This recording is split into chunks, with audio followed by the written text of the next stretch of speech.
Good afternoon, I'm Ed Pozzuoli, President of Tripp Scott, and today we have the honor to be joined by the next Speaker of the Florida House of Representatives, Richard Corcoran. Richard, thank you for joining us. Well, thanks for having me, I appreciate it. So talk to us, the next Speaker, give us a little bit of your vision for Florida over the next couple of years.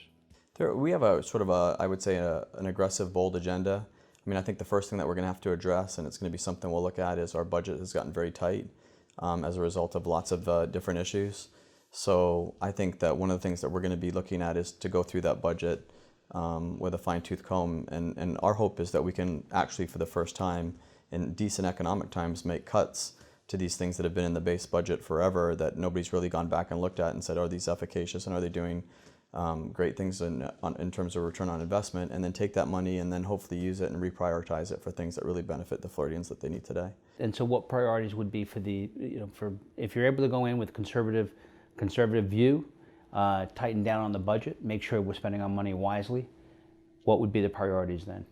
The biggest one would be in the K-12 space. I mean, people ask me all the time, if you were king for a day, what would you do? And I always say it's not necessarily something people like to hear, but the statistics are just undeniable, that if I could have every child born to a two-parent traditional family, the likelihood that those children would grow up and have a well-rounded education, that they would be likely to go on and have fruitful marriages and have children that prosper and stay out of the juvenile justice system and create to our tax base, is exponentially greater than those who don't. But we can't. But what we can do is we can afford every one of those children, to the best of our ability, a world-class education. And so to the extent that we could do that in the K-12 space, which is the most important, and quite frankly the K-6 space is even more important than the 7 through 12. But the K-6 space, what specific ideas would that just, more funding or what specifically around K-12 or K-6? Yeah, additional funding would be a part of it. What we've said in the past is that despite decades of effort, we really do still live in a very segregated society. Right. And that segregation, unfortunately, the people who lose in those societies are the people who are less fortunate and have less means. And so if you look at that from a standpoint and say, how is Florida addressing it? We've been woefully inadequate in that even in the K-6 space.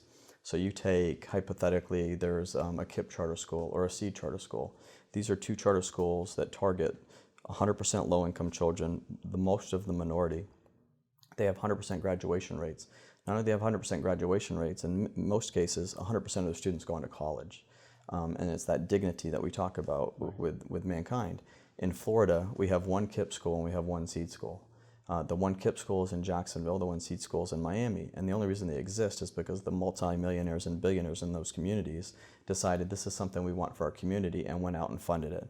Why the state is not taking the lead and creating an opportunity of funding sources for those schools to be in every single urban area, to be in every single major city, is a great failing of the state. And it further perpetuates the fact that where you grow up, what's your zip code, what you can almost derive now. There's been great literature that's been put out there.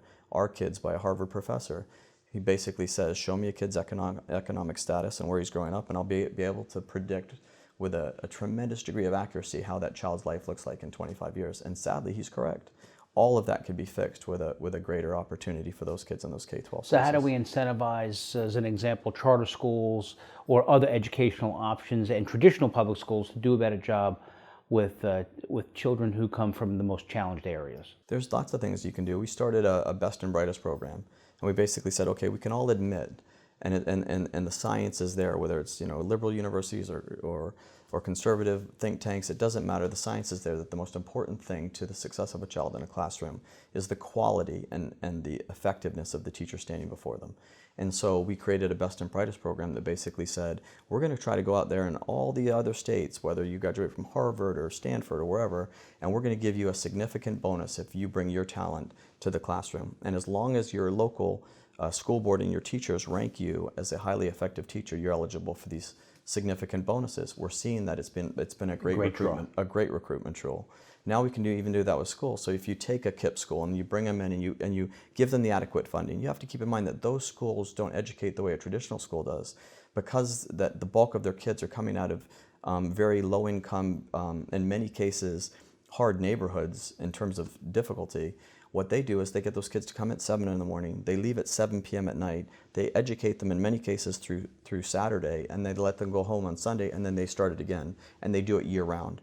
Well, that's far more expensive than a traditional school that our kids are in today. So those funding mechanisms for that school have to be adequate and the same per hour and per the basis of being a year-round schools as they do for our existing schools. So that's going to cost us additional money.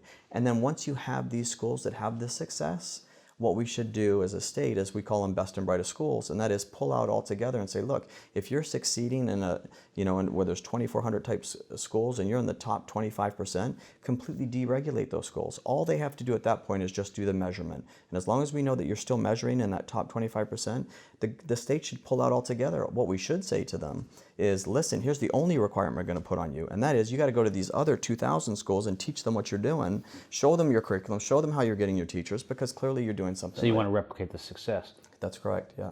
So as an example, we have two schools, one in Broward, North Broward Academy, and one down in Miami, in downtown Miami Charter School, which focus in fact, they serve a large, I think 80% free and reduced lunch. Is that the kind of measurement you're looking at in free reduced lunch, or by zip code, or in what way? That's a great question. That's a phenomenal question. Free and reduced lunch, I think, used to be, with a degree of certainty, the same in all 67 counties. Now we know it's a lot different. Everyone measures it a little bit differently. So we have staff right now going through census data and trying to come up with a statewide criteria which clearly delineates the children that are at risk. And really in Florida, which is astounding, we're the third largest state in the richest country in the world. 60% of all children, that's, all races, all children are free and reduced lunch. It's astounding. And then it's even worse when you get into the African American communities and the Hispanic communities. They go up into the pushing 90% and 70% for those communities. Well, that's the bulk of our school population. So we're trying to figure out a way where we can incentivize these schools to come, thrive, and make sure that the right ones who are succeeding are getting the right money and the right deregulation. That sounds pretty ambitious, and it clearly is focused educational plan in K-12, K-6 really, because really you got to get them early. By the time they get to 7th grade, if they're behind, it's tough. Yeah. It's almost impossible. Governor Bush always used to say, and statistics bear it out, that children for the most part learn to read up through K-3, and then after that they read to learn. So if you've missed the learn to read part, they're never going to read to learn. Right. And so that's really, it's a crisis point. You see that a lot. There's a new thing right now, and everyone's talking STEM. We need more math teachers, more science teachers. I mean, for me personally, when you look at the data that's out there, what we need is more of our best and brightest teaching in the K-3 space.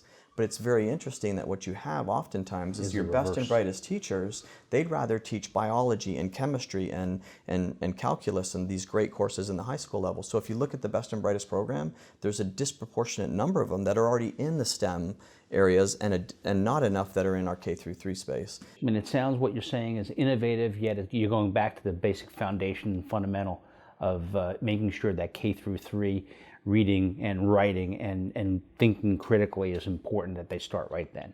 Yeah, and that's another thing where I probably differ, and a lot of us do, not just myself, from some of the rhetoric that you hear from time to time from Republican leaders, and that is, what is the purpose of an education? I think we ought to be able to answer that. And when the purpose of an education has what it's become, and it's championed even now today, is that the purpose is to get a job, societies fail. Democracies fail. Our republic is in jeopardy.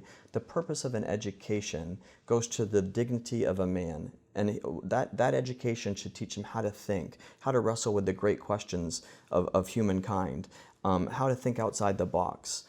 When you give a child that kind of an education, and he has those skills, he'll never ever have problems finding a job. But there's numerous instances I can give you over and over where you teach somebody strictly to find a job, focusing on the STEM education. And honestly, who was a big champion of this was Steve Jobs at Apple Computer.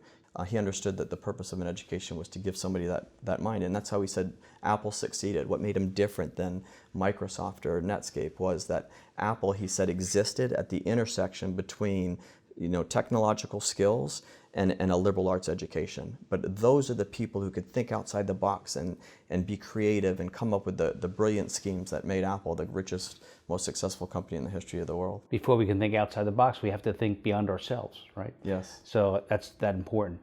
Well, this has been a really interesting conversation. Mr. Speaker, thank you so much for joining me. Thanks a lot. It's been a pleasure.